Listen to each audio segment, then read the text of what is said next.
Bueno, hermanos, ya ahí mi hermano Rubén hablaba de Apocalipsis y a veces el temor que le tenemos, ¿verdad?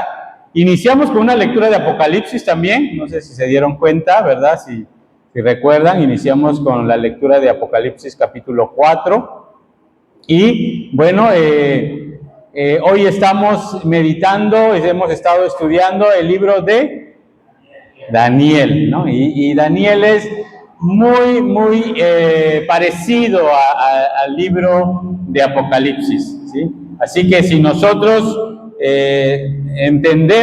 podemos entender el libro de Daniel, nos va a ayudar mucho con el libro de Apocalipsis. Digamos que Daniel es el Apocalipsis del Antiguo Testamento, ¿no? Y la revelación o el llamado Apocalipsis es del Nuevo Testamento. Bueno, quiero comenzar. Ustedes creo que lo saben, pero la pregunta es, ¿por qué será que Tom nunca se comió a Jerry, hermanos? ¿O por qué el coyote nunca alcanzó al correcamino, no? ¿O aquel lindo gatito no se comió al canario, no? ¿Saben ustedes la respuesta? Quizás para los más chavos no se acuerdan de esas caricaturas, ¿verdad? Pero era la que nosotros veíamos. Bueno, simple y sencillo, no se los comió, no acabaron ni con el correcamino, ni con Jerry, ni con el canario, Piolín, porque si no se acababa la caricatura, hermanos. De eso se trataba, ¿no? En eso estaba la caricatura, ¿verdad? Que siempre estaba ahí el problema y nunca se acababa. ¿Saben por qué las situaciones están así en el mundo? ¿Por qué no se acaba la pobreza? Porque la pobreza enriquece a algunos y por eso trabajan en que hayan más pobres. ¿Saben por qué no hay salud? ¿Por qué no hay una población sana? Porque a muchos les favorece mejor que la gente esté enferma, ¿sí? Las grandes farmacéuticas y los hombres adinerados pues prefieren a las personas enfermas para que pues sigamos dependiendo de los medicamentos, porque si se aparece el medicamento que sane nuestras enfermedades, pues se acaba el dinero, ¿verdad? Se acaba, como dicen ahí, la mina de oro. ¿O por qué no se acaban las problemáticas políticas, verdad? ¿Por qué Estados Unidos está diciendo que va a acabar con Maduro y ahí sigue? Porque es parte de la política, ¿no? ¿Por qué no se acaban las guerras? Porque detrás de eso hay toda una política armamentaria, que hay que vender armas, ¿no? Y eso deja mucho dinero. Hermanos, ¿será que Dios también, o yo en mi caso como pastor, o a otros hermanos como líderes, no queremos que ustedes mejoren? Y por eso Dios no nos da la solución para que mejoremos en nuestra vida. ¿O nosotros no estamos compartiendo correctamente la palabra de Dios para que ustedes mejoren en su vida espiritual? ¿Será que eso está pasando? Bueno, en este caso yo les digo que no es así. Dios ha estado revelando y mostrando la solución a nuestro gran problema, la salud para nuestra enfermedad, la paz para la guerra que teníamos entre Dios y el hombre, el Señor. Y bueno, como vemos a lo largo de la Escritura, el Señor ha revelado la solución a nuestro gran problema. Y también, bueno, como líderes hemos intentado que ustedes conozcan esa verdad. Y hoy creo que Daniel nos puede ayudar. Vamos a Daniel capítulo 9. Y vamos a ver cómo Dios se da a conocer a los que Él aprecia. Dios se da a conocer a los que aprecia. Daniel capítulo 9, hermanos. Bueno, les decía que hemos venido, más bien, un capítulo cada domingo, tratando de abordar todo un capítulo, buscando lo principal, pero el capítulo 9, les decía la semana pasada, es un tanto complicado. Recuerdan que les he dicho que Daniel tiene dos géneros literarios, o dos formas en cómo se escribe. ¿La recuerdan? También la semana pasada les decía que se sentaran un poquito más adelante, que a veces no se quieren sentar adelante porque dicen, no, el que está adelante nos va a preguntar, o el que está dirigiendo, o el que está predicando nos va a preguntar a los de adelante. Y les dije hace 8 días, ahora voy a preguntar a los de atrás, ¿sí? Hermanos, ¿cuáles son esos dos géneros literarios que he venido comentándolo de Daniel?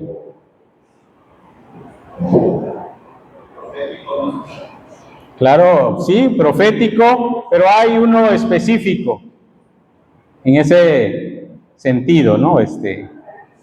Apocalíptico, ¿no? Lo que ya al inicio decía. Es un lenguaje apocalíptico. ¿Por qué? Porque usa figuras, ¿verdad? Les había dicho que, bueno, habla de animales extraños, ¿no? Leones con alas, no sé, un leopardo igual con alas, y igual Apocalipsis cuando leíamos hace un momento, igual nos muestra animales, un león con alas, ¿verdad? Nos decía Apocalipsis capítulo 4, pero también a la vez es un género literario, decíamos, que le gusta contar. ¿Cómo le llamamos a eso? Narrativo, ¿no? Los primeros 6 capítulos, del 1 al 6, es un lenguaje narrativo. Nos va a contar de un personaje que es Daniel y sus amigos, y bueno, su estadía o el tiempo que está pasando ahí en Babilonia, el encuentro que tiene con esos reyes, ¿no? Nos va contando la historia. Pero ya del capítulo 7 hacia el final, usa este lenguaje apocalíptico. Entró diciéndonos de sueños con estos animales raros. Y el capítulo 9 tiene esos dos lenguajes. Por eso les decía, es un poco complicado poder abarcar en un solo tema todo el capítulo 9. Los primeros versículos del 1 al 19 nos va a hablar que Daniel está... ¿Ya tienen el pasaje ahí? ¿Qué nos dice? Por ejemplo, de los versículos 4 en adelante, ¿qué dice? ¿Qué estaba haciendo Daniel? Orando, ¿no? Además, la oración es otro lenguaje o otro género literario poético, ¿no? Sin embargo, no es tanto poético este pasaje cuando está diciendo, hemos pecado, hemos hecho lo malo, nos hemos olvidado de tu ley, nuestros gobernantes no hicieron caso a los profetas, Señor, ten misericordia de nosotros, perdónanos, ¿no? Pero después ya en los versículos 20 que hoy vamos a meditar, en adelante va a hablar de una respuesta a la oración, pero también va a mencionar una figura ahí, las semanas, y va a dar un número, 70, ¿no? Pero antes de llegar a eso, versículo 20, les comentaba que estoy en la NBI, así que si se escucha un poquito diferente, ustedes ya saben porque es otra versión. Dice el versículo 20 al 21, yo seguí hablando y orando al Señor mi Dios. Le confesé mi pecado y el de mi pueblo Israel. Y le supliqué en favor de su santo monte. Se acercaba la hora del sacrificio vespertino, y mientras yo seguía orando, el ángel Gabriel, a quien ya había visto en visión anterior, vino en raudo vuelo a verme. Y lo primero que quiero que veamos es la respuesta de Dios al orar. Dice Daniel, mientras yo seguía orando. Mientras yo estaba orando, mientras yo estaba ahí, ¿qué fue lo que pasó? Bueno, dice que es algo maravilloso. Nosotros solemos esperar en la oración cuando lo hacemos, ¿verdad? Pero imagínate que antes de pedir el Señor conteste a tu oración. Jesús lo dice en Mateo 6, versículo 8, vuestro Padre sabe de qué cosa tenéis necesidad, incluso antes que vosotros se la pidáis. Bueno, cuando parece que la respuesta es tardía, hay un propósito de parte de Dios. Pero también el Señor puede contestar y lo ha hecho inmediatamente. No sé si tú tienes en tu mente, recuerda, algún momento de tu vida en el cual Dios contestó una de tantas peticiones que has tenido, de tantos momentos de oración. ¿Tienes ese momento en tu mente? ¿O ha pasado mucho tiempo y nunca has experimentado una respuesta de parte de Dios en tu vida? Bueno, antes de haber tomado la decisión para el ministerio pastoral, yo tengo presente una ocasión que platicaba con Ani. Decía, ¿será que el Señor quiera que me dedique al ministerio pastoral? Algunos pastores me han dicho, me han invitado, por qué estoy estudiando, que si pienso estar en el ministerio pastoral. Y ella, platicábamos y decía, pues vamos a orar y vamos a pedir al Señor que nos dé una respuesta, que nos muestre si en verdad quiere que nosotros pues le entremos a esto del ministerio pastoral. Y ese día que leímos, al otro día fui a mi trabajo normalmente, y como a eso de las 10 de la mañana recibí una llamada telefónica del pastor Ramón. Me dijo el pastor Ramón, ¿sabes qué? Hay una oportunidad para una capacitación y pensé en ti y te propuse para irte a capacitar a ser plantador de iglesia. La capacitación va a ser en Monterrey. Lo único que quiero es que me des la respuesta mañana. Y cuando regresé le dije a Ani, ¿sabes qué? Pasó esto. Y nosotros entendimos que el Señor estaba indicando que había que tomar una decisión. Dice que mientras Daniel oraba, rápidamente, ¿sí?, velozmente, vino el ángel del Señor a él. Vino el ángel del Señor y le traía una respuesta a su oración. ¿Te imaginas así? ¿Te imaginas estar orando y rápidamente el Señor conteste tu oración? Todos anhelamos esos momentos, ¿verdad? Todos queremos que algo así suceda. Algunas veces Dios contesta la oración aún antes que oremos, hermanos. Isaías 65, versículo 24, va a decir, y antes que clamen, responderé yo. Mientras aún hablan, yo habré oído. Así que este pasaje nos dice, y miren, ese versículo de Daniel en el versículo 21, es uno de los pocos versículos que se habla que los ángeles vuelan. Cada uno tal vez tiene su perspectiva de los seres angelicales. Quizás tú ya sabes que vuelan porque hay pasajes donde has visto que tienen alas. Pero hay otros momentos en la historia que vemos a manifestaciones de Dios, de seres divinos, como una persona normal, ¿sí? Por ejemplo, los dos que fueron a visitar Sodoma y Gomorra. No nos dice que llegaron volando, ¿verdad? Entraron a la ciudad caminando, eran aspectos de personas como todos los demás.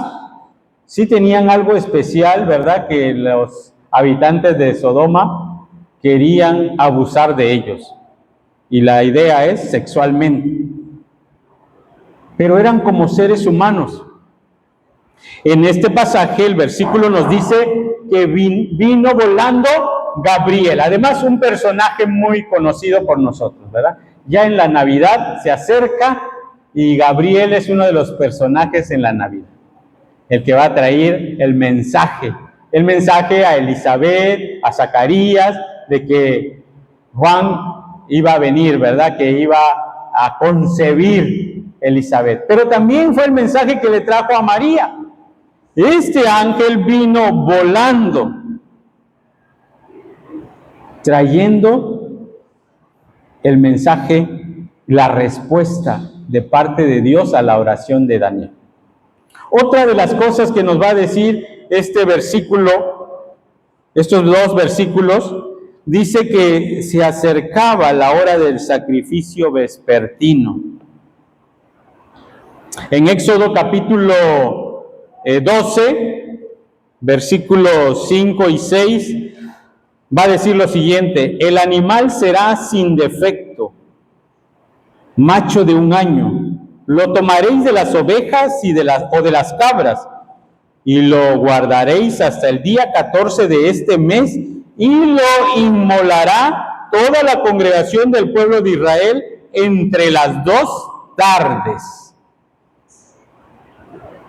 Así que esta hora del sacrificio de la tarde era lo que el pueblo de Dios recordaba de aquel sacrificio que hicieron cuando fueron liberados de Egipto.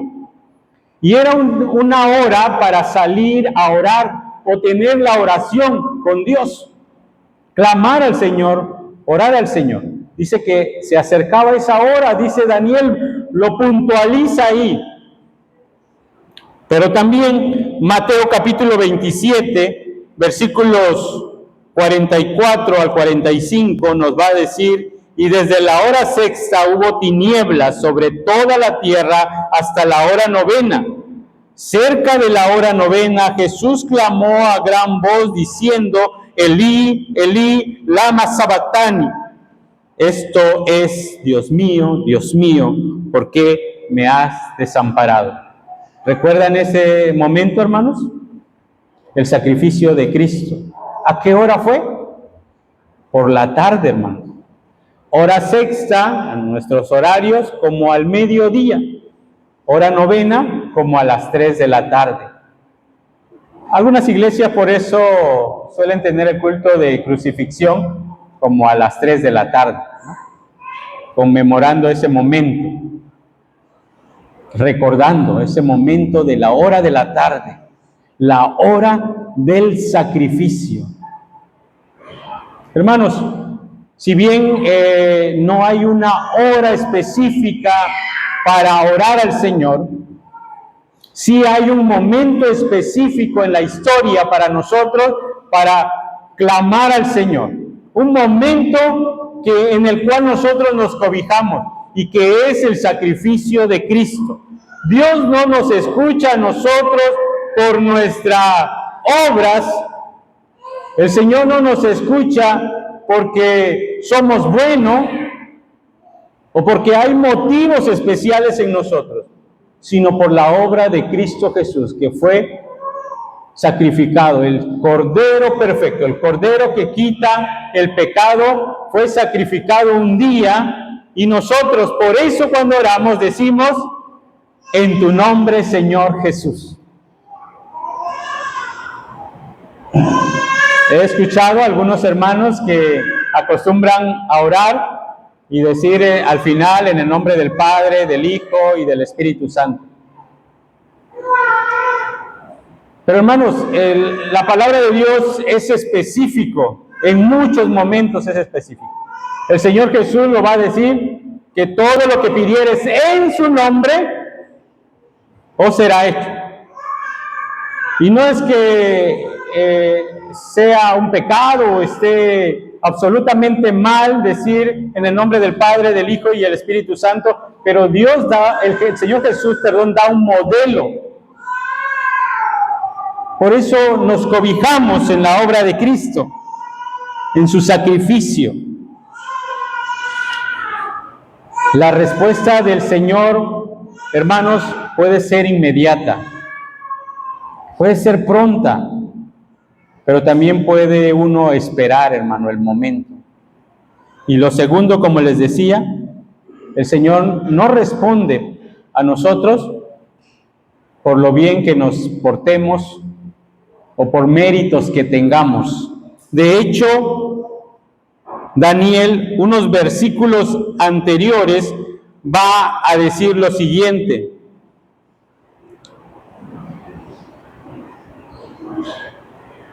Dice el versículo 18, préstanos oídos, Dios nuestro, abre los ojos y mira nuestra desolación y la ciudad sobre la cual se invoca tu nombre. Al hacerte esta petición, no apelamos a nuestra rectitud, sino a tu gran misericordia. Así es, hermanos. Cuando nosotros oramos, no oramos porque seamos buenos y el Señor va a responder en base a eso. No apelamos a eso, dice Daniel, sino a tu gran misericordia. Señor, hemos pecado, hemos hecho lo malo, no hemos escuchado tus mandamientos, pero yo sé que eres misericordioso. Esa es la oración. Lo segundo que quiero que veamos, el propósito. Daniel va a decir lo siguiente, versículos 22. Y me hizo la siguiente aclaración. Daniel, he venido en este momento para que entiendas todo con claridad. En la Reina Valera va a decir, para darte sabiduría y entendimiento. En su oración, Daniel está pidiendo sabiduría, hermanos. Ustedes saben, ¿verdad? Y conocen que hubo un personaje en las Escrituras que pidió sabiduría. ¿Quién fue ese? Salomón. Pero en esta oración, ¿Daniel está pidiendo sabiduría? No. ¿Qué está pidiendo Daniel? ¿Cómo? ¿Qué era la oración? De misericordia, de perdón, de arrepentimiento, era la oración.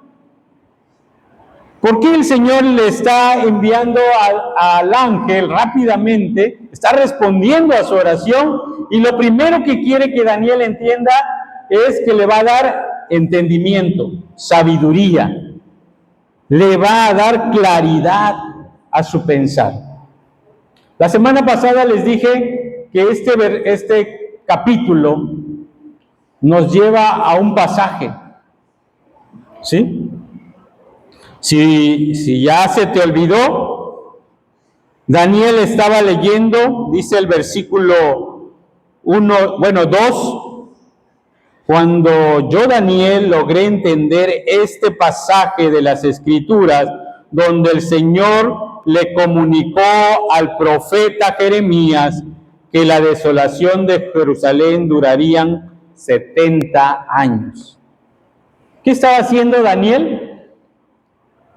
Aparte de orar, bueno, fue la continuidad, fue la oración, pero primero, ¿qué estaba haciendo? Leyendo. Estaba leyendo la Biblia de su tiempo, hermano. Y estaba leyendo un libro, nos dice ¿cuál libro? Jeremías. Y la semana pasada les dije que es el capítulo 25 que Daniel estaba leyendo, cuando el Señor le está diciendo que ha llegado el momento de volver a Jerusalén, que se cumplieron las semanas, las 70 semanas, que se cumplió el tiempo de estar en cautiverio y era tiempo de volver a Jerusalén.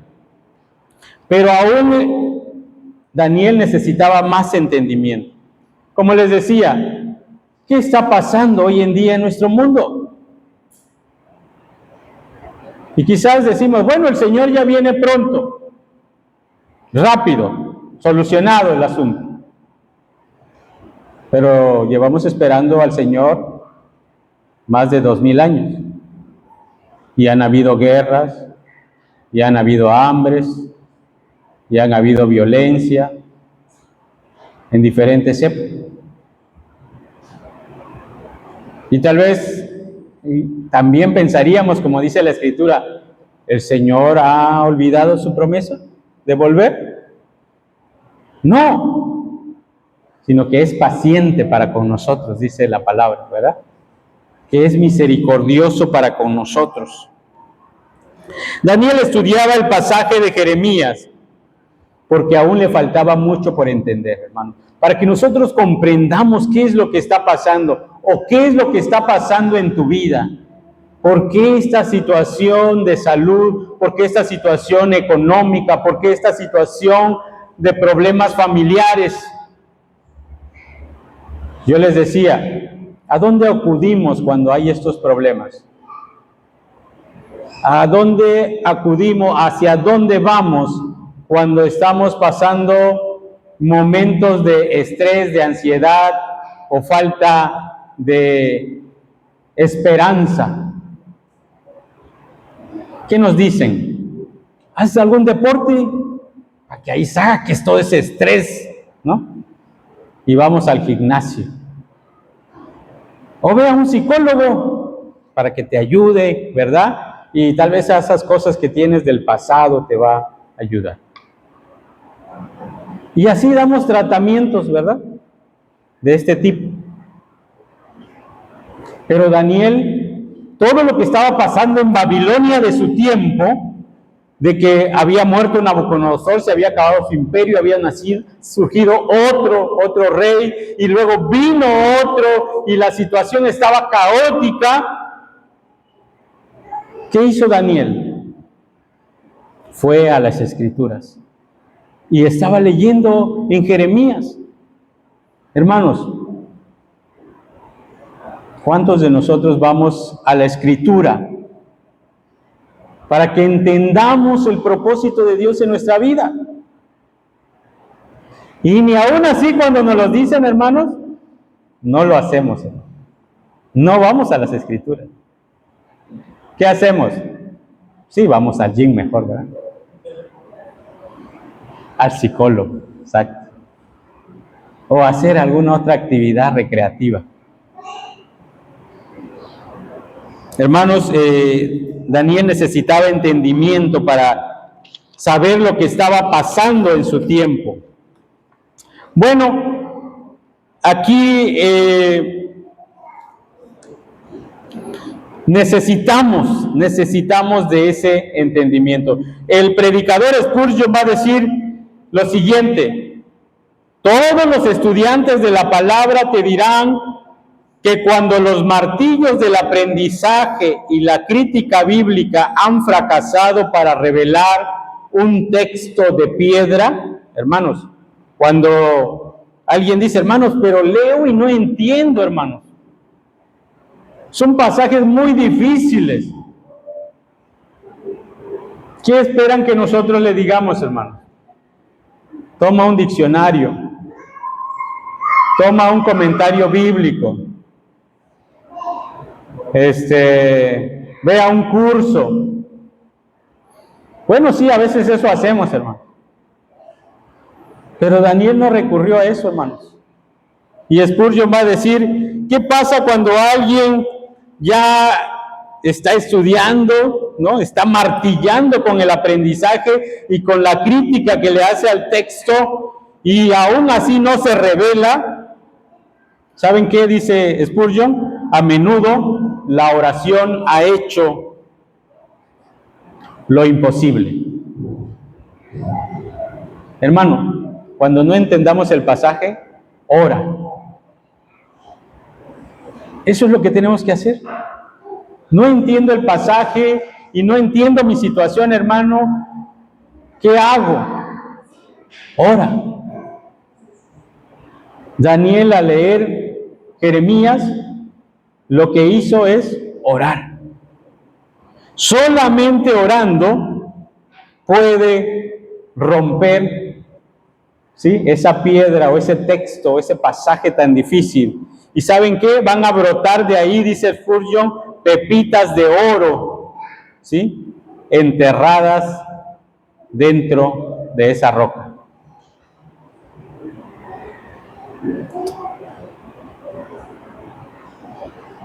Lo otro que el pasaje nos va a decir, versículo 23, dice: tan pronto como comencé a orar, Dios contestó tu oración. Le dice el ángel a Daniel: he venido a decirte porque tú eres muy apreciado, porque eres muy amado, dice en la Reina Valera. ¿Así dice, hermano? El Señor responde a nuestras oraciones, hermanos, porque nos ama, porque eres muy apreciados. ¿A quiénes aprecias, hermanos? ¿Aprecias a cualquiera que encuentras ahí en la calle? Aprecias a tus seres queridos, ¿verdad? A tu familia más cercana, pero también aprecias a tus amigos más cercanos, ¿verdad? Y no está mal, eso es natural, está bien, hermano. El Señor dice que da respuesta, dice el ángel: el Señor escuchó tu oración y trae la respuesta. ¿Sabes por qué, Daniel? Porque te aprecia, porque te ama. Así que preguntémonos, hermanos, ¿por qué se ha tardado el Señor en respondernos? ¿Somos apreciados para Dios? El Señor lo va a decir de la siguiente manera: que para esto Jesús va a decir que Él, en San Juan capítulo 13, que ya no les llamaré siervos. ¿Cómo les va a llamar ahora? Amigos. ¿Saben cuál es la razón? El versículo lo dice, ¿se acuerdan? ¿Cuál es la razón que nos va a llamar ahora amigo? ¿Qué pasa con un siervo y con un amigo? El siervo, dice el pasaje, no conoce lo que hace su señor. Sí, el patrón no va a decir al trabajador: oye, ¿sabes qué? Estoy pasando por esta situación, ¿verdad? No sé si tú me puedes ayudar, ¿verdad? No, él no conoce lo que hace el patrón. ¿A quién sí comparte el patrón? A un amigo. Oye, los negocios no van bien. He hecho algunas cosas y he perdido dinero. O tengo problemas familiares. ¿Saben cuál es la razón? Dice Jesús: por eso los voy a llamar amigos. Porque el siervo no sabe lo que hace su señor, pero un amigo sí. Y yo por eso les llamo amigo, porque les doy a conocer las cosas que el Padre me ha dado a conocer. Hermanos, esto nos dice que el Señor solamente se revela y contesta a los que aprecia y ama, a los que son sus amigos, a los que tienen una relación con Dios. Entonces preguntémonos, quizás nuestra relación con Dios está afectada, quebrantada. Hay un distanciamiento. ¿Y cuál es el problema en un distanciamiento con el Señor? El pecado. La Biblia dice que es el pecado. El pecado, dice Isaías, hace separación entre Dios y nosotros. Y lo tercero, aquí sí, en base a la profecía. Versículo 24. 70 semanas han sido decretadas para tu pueblo y tu santa ciudad. Y tu santa ciudad ponga fin a sus transgresiones y pecado. Pida perdón por su maldad. Establezcan para siempre la justicia. Sellen la visión y la profecía y consagren el lugar santísimo. Y de ahí sigue diciendo la idea de las 70 semanas, ¿verdad? Habrá 7 semanas desde la promulgación del decreto que se ordena la reconstrucción, desde el momento en que se decretó por el rey para regresar a Jerusalén, hasta la llegada del príncipe. Después de eso habrá 72 semanas más. Entonces será construida Jerusalén con sus calles y murallas. Pero cuando los tiempos apremien, después de las 72 semanas, se le quitará la vida al príncipe elegido. Hay casi un acuerdo universal, hermanos, entre los eruditos, los comentaristas bíblicos, que esto se refiere a 70 conjuntos de 7 años o semanas de años. En el antiguo hebreo, semana simplemente se refiere a una unidad de 7. La palabra hebrea aquí a menudo se utiliza para significar una unidad de 7 días, pero también se puede utilizar para una unidad de 7 años. No quiero entrar en esto, hay diferentes interpretaciones, hermano. Ustedes saben que tenemos hermanos dispensacionalistas que buscan, ¿cuándo es esta semana? ¿Qué cosa está sucediendo? ¿Cuándo va a pasar? Nosotros, como iglesia, consideramos, nuestra idea clásica es, y sostenida por muchos expositores protestantes, como Lutero, como Melanchthon, como Calvino, como un Mateo Henrix, ¿no? Y otros teólogos, que aunque existen diferencias en algunos detalles particulares en la cronología, sostienen que la interpretación profética de estas 70 semanas son las siguientes. Semana 1, desde la reconstrucción de Jerusalén, la que vamos a ver desde el momento en que el pueblo de Israel se le va a dar el edicto, vuelvan a Jerusalén, ¿sí? ¿Se acuerdan quién va a ser el primero en ir a llevar a los exiliados a Jerusalén? ¿Quién es el primero? ¿Quién comanda ese regreso? Bueno, tenemos a Nehemías, tenemos a Esdras, y ahorita se me fue el nombre de este personaje, pero bueno, son ellos los que iniciaron el regreso a Jerusalén. De ahí, las otras 69 semanas para reconstruir y completar las 70 semanas, muchos interpretan hasta la venida del Señor Jesucristo. Y en un momento particular, en el bautismo de Jesús, antes de iniciar su ministerio. Y la última etapa está en el ministerio de Cristo, de predicar, de su muerte, de su resurrección, y también, ¿sí?, de la iglesia del Señor Jesucristo. El surgimiento, la venida del Espíritu Santo.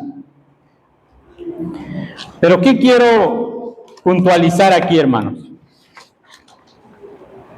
Lo que el pasaje nos está diciendo.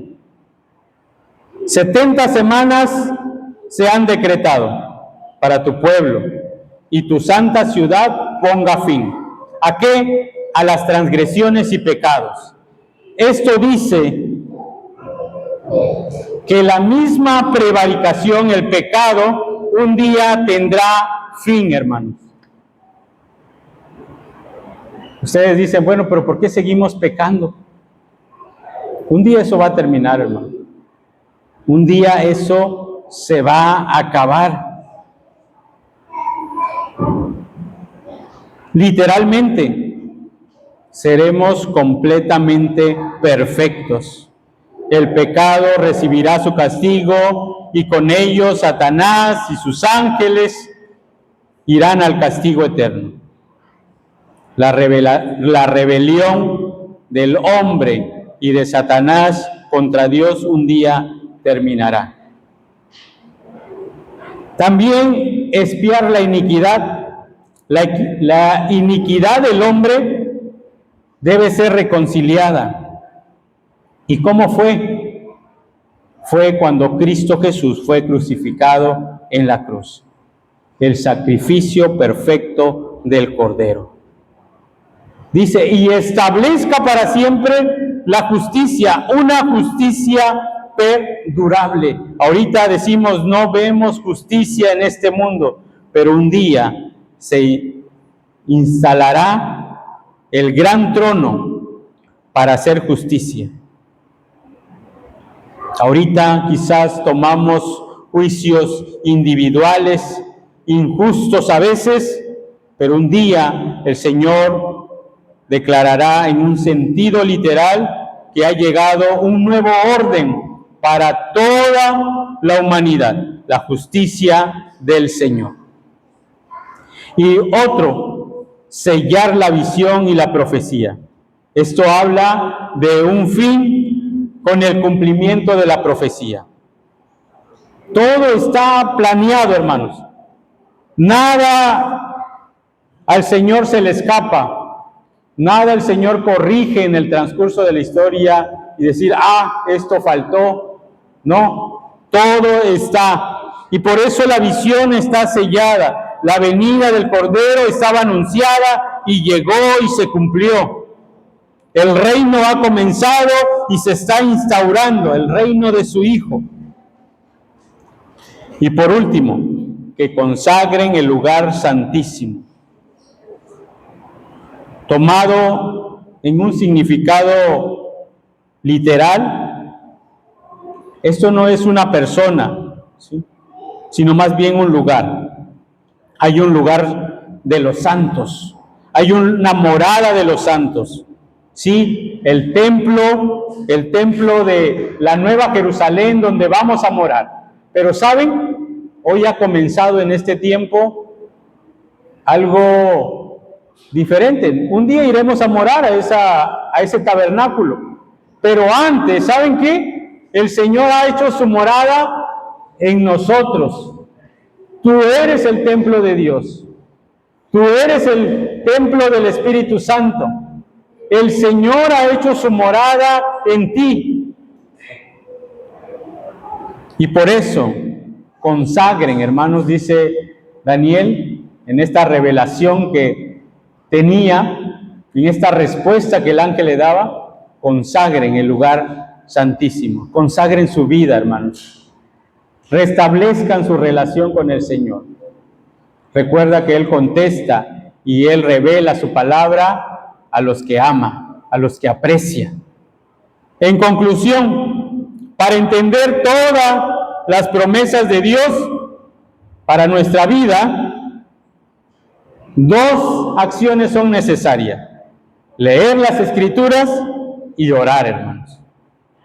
Leer las Escrituras y orar. No hay otro remedio, no hay secretos mágicos, hermanos, para que tú crezcas espiritualmente.